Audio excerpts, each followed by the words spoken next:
Hi friends, చాలామంది ఉప్మా చేసేటప్పుడు time అయిపోతుంది గబగబా చేసుకోవాలని ఆలోచిస్తుంటారు కదా. అలాంటి వాళ్ళ కోసం ఈ చిన్న టిప్ అనమాట.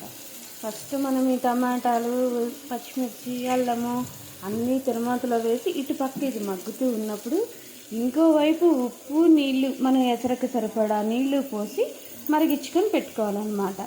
ఇవి మరిగిన వెంటనే ఇక్కడ ఇది వేగుతూ ఉంటుంది, తర్వాత అది మరుగుతూ ఉంటాయి. అప్పుడు మనం ఈ వాటర్ని, ఇది ఎసరకు మనం కొలతగా వేసుకున్న వాటర్ కదా, ఈ వాటర్ని ఇట్లాగే మనం ఉప్మా దాంట్లో కలిపేసుకోవాలన్నమాట.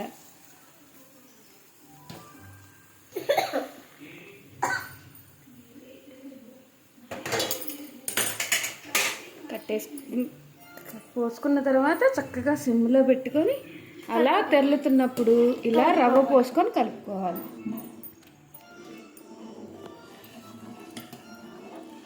ఇది మనం కొలతగా కొలిచి పెట్టుకున్న రవ్వ అన్నమాట.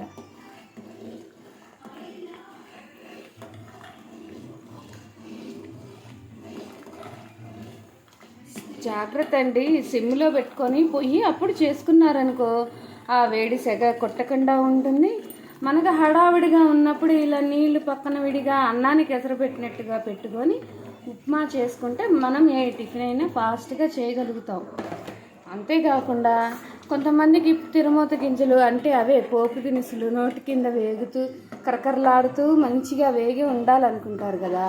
అలాంటప్పుడు వాటిని ముందే నూనెలో వేపి పక్కన ఇలా సపరేట్గా తీసుకొని పెట్టుకున్నామనుకో, ఉప్మా అంతా అయిపోయి మనం ప్లేట్లో పెట్టుకొని తినే ముందు అవి పైన కలుపుకొని తింటే అది ఫ్యామిలీ ఉప్మా తినేయచ్చు.